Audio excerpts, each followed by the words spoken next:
வணக்கம் சோதர நண்பர்களே. 2024ஆம் வருடம் குரு வக்ர பலன்கள் 2024 அக்டோபர் மாதத்திலிருந்து 2025 ஜனவரி மாதம் வரைக்கும், அதாவது 4 மாத காலங்களுக்கு குருவானவர் ரிஷப ராசியில் வக்ரகதி அடைகிறாங்க.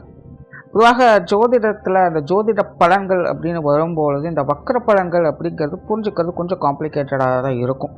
அதாவது வக்ரம் அப்படிங்கிறது கிரகங்கள் பின்னோக்கி செல்வது அப்படிங்கிறது பெரும்பாலானோருக்கு தெரிஞ்ச விஷயம்தான். ஆனால் அது கிரகங்களுடைய தன்மைகளுக்கு ஏற்ப, அது இருக்கக்கூடிய இடங்களுக்கு ஏற்ப, அதன் வகையில் நன்மை தீமை அப்படிங்கிறது கொஞ்சம் முரண்பட்ட தன்மையிலேயே இருக்கும். அதனால தான் வக்ரம் கிரகங்கள் அடையும் பொழுது சுப கிரகங்களே அசுப பலன்களை கொடுப்பது, இல்லைன்னா அசுப கிரகங்களே சுப பலன்களை கொடுப்பது போன்ற விஷயங்கள்லாம் எதிர்பார்க்கலாம். அந்த வகையில் கிரகாதிபத்திய வகையில் குரு முழு சுப கிரகமாக கருதக்கூடியவங்க. பட் அதே நேரம் குருவை பொறுத்த வரைக்கும் குரு இருக்கும் இடம் குரு பார்க்க தான் கோடி நன்மை அப்படிங்கிறது தான் பழமொழி. அப்போ இந்த மாதிரியான கிரகங்கள் வக்ரம் அடையும் போது அதனுடைய பலன்கள் அப்படிங்கிறது ரொம்பவுமே மாறுபட்ட நிலையிலும் முரண்பட்ட நிலைகளும் தான் இருக்கும். அதனால தான் இந்த வக்ர கிரகங்களுடைய பலன்களை பொதுவான வகையில் எடுக்கிறது அப்படிங்கிறது கொஞ்சம் சிக்கலான விஷயம்தான்.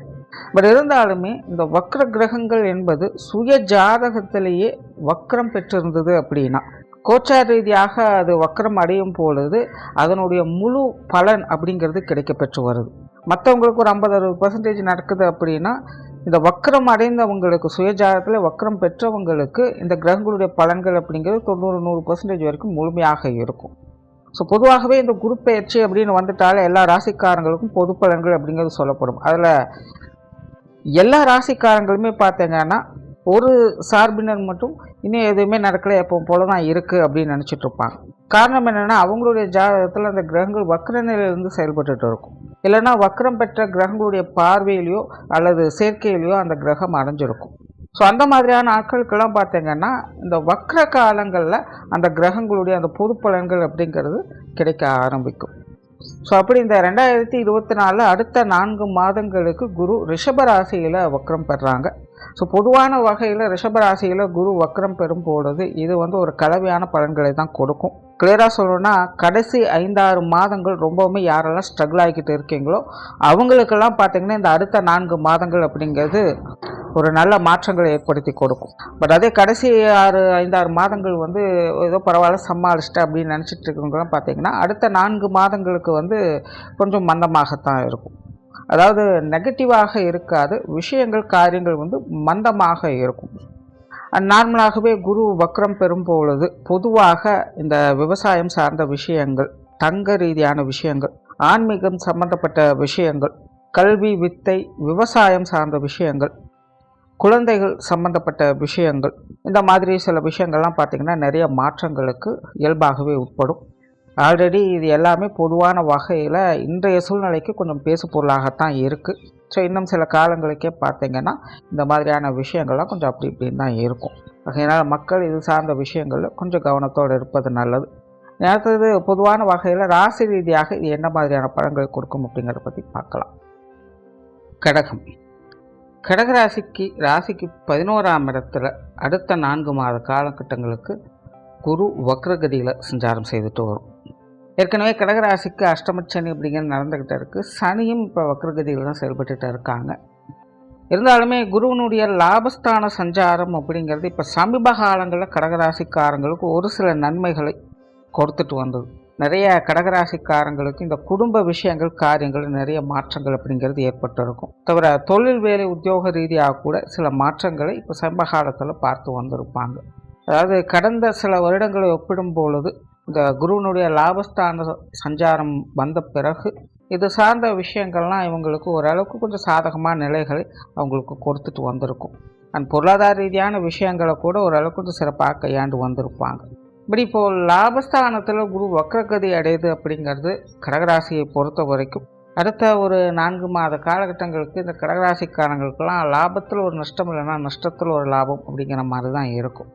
முடிஞ்சது அப்படின்னு நினச்ச சில விஷயங்கள் காரியங்களில் திரும்பவும் அதே மாதிரியான பிரச்சனைகள் தலை தூக்குவதற்கான வாய்ப்புகள் இந்த காலகட்டங்களில் உண்டு.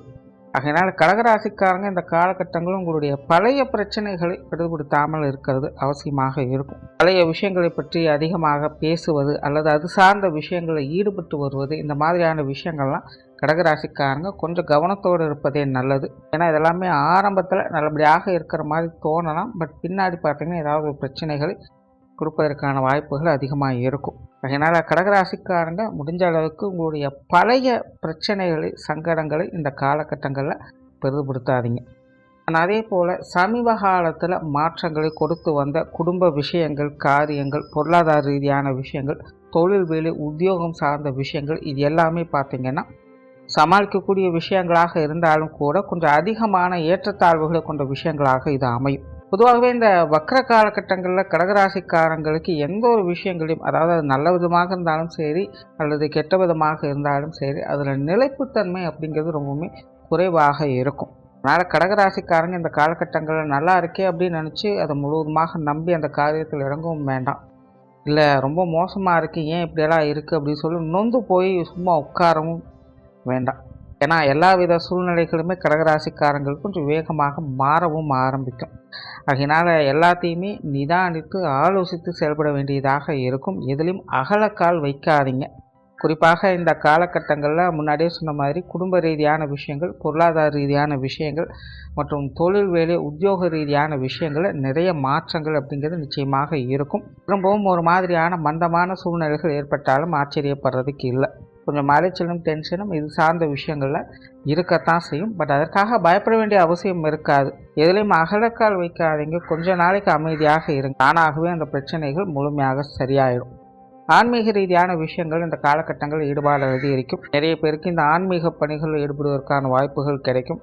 நிறைய பேர் இந்த குலதெய்வ வழிபாடுகள் போன்ற விஷயங்கள்லாம் இந்த காலகட்டங்களில் மேற்கொண்டு வருவீங்க. ஒரு பொது விஷயங்கள் மற்றும் பொது காரியங்களில் ஈடுபடும் பொழுது கடகராசிக்காரங்க கொஞ்சம் நிதானத்தை கடைபிடிக்க வேண்டியதாகத்தான் இருக்கும். அதே போல் வெளி இடங்களிலிருந்து எதிர்பார்த்த உதவிகள் அப்படிங்கிற இந்த காலகட்டங்களில் கொஞ்சம் காலதாமதத்தையும் ஏற்படுத்தும். உடல் நலம் சார்ந்த விஷயங்கள் இந்த காலகட்டங்களில் சமாளிக்கக்கூடிய வகையில் இருக்கும். சிலருக்கு இந்த நீண்ட நாள் உடல் உபாதைகள் அப்படிங்கிறது ஒரு நல்ல மாற்றங்களை கொடுக்கக்கூடிய வகையில் அமையும்.